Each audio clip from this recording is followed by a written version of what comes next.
আসসালামু আলাইকুম। A4 কিচেনে সবাইকে অভিনন্দন জানাচ্ছি। খাসির মাংস অনেকেই খেতে চান, কিন্তু খাসির মাংস থেকে একটা ব্যাড স্মেল আসে। সেজন্য এটা খেতে অনেকেই পছন্দ করে না। আজ আমি আপনাদের সাথে শেয়ার করব কিভাবে খাসির মাংসটা রান্না করলে কোনো রকম খারাপ গন্ধ থাকবে না। নতুনরাও এই রেসিপি ফলো করতে পারেন। আশা করছি উপকৃত হবেন। 2 কেজি খাসির মাংস নিয়েছি।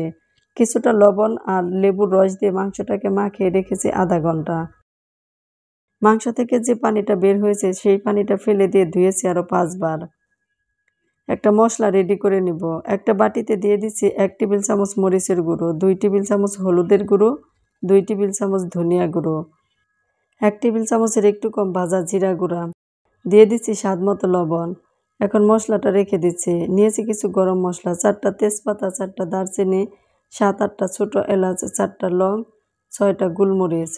চলে যাচ্ছে রান্নায়। ফ্রাই প্যান গরম করে দিয়ে দিচ্ছি 1/2 কাপ সয়াবিন তেল। এরপর মশলাগুলো দিয়ে দিলাম। দিয়ে দিচ্ছি 1/2 কাপ পেঁয়াজ কুচি।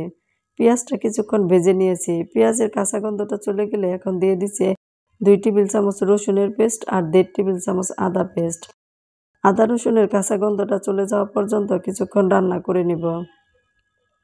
কাঁচা গন্ধটা যখন চলে যাবে তখন দিয়ে দিচ্ছি রেডি করে রাখা সেই মশলাগুলো। অল্প একটু পানি দিয়ে মশলাটাকে ভালো করে কষিয়ে নেব। এখানে আমি রসুনের পরিমাণটা বাড়িয়ে দিয়েছি। এই মাংসের মধ্যে যদি রসুনের পরিমাণটা বাড়িয়ে দেন তাহলে দেখবেন এটা খেতে ভালো লাগে। খাসির মাংসের যে একটা গন্ধ সেটা পাবেন না। দিয়ে দিচ্ছি ধুয়ে রাখা মাংসগুলো। মশলার সাথে মাংসগুলো ভালো করে মিশিয়ে নেব। এরপর ঢাকনা দিয়ে ঢেকে রান্না করব 10 মিনিট। এ সময় চুলার আঁচ রেখে দেব মিডিয়াম হাই হিটে। 10 মিনিট পর ঢাকনাটা খুলে দিচ্ছি। আমি কিন্তু মাংসতে কোনো পানি ব্যবহার করিনি। দেখেন মাংস থেকে অনেক পানি উঠে আসছে। আর এই পানিতে আমি মাংসটা রান্না করব। সেজন্য চুলার আঁচটা এখন রেখে দেব মিডিয়াম লো হিটে।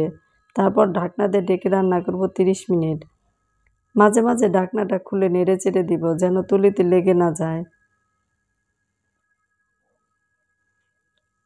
এভাবে 30 মিনিট রান্না করার পরে আমার মাংসটা এখন রান্না হয়ে গেছে। নামানোর আগে দিয়ে দিচ্ছি 1 টেবিল চামচ হোমমেড মাংসের মশলা আর 1 টেবিল চামচ ভাজা জিরা গুঁড়া।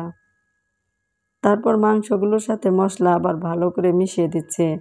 মশলা দেওয়ার পরে দেখেন কালারটা কতটা সুন্দর হয়ে আসছে।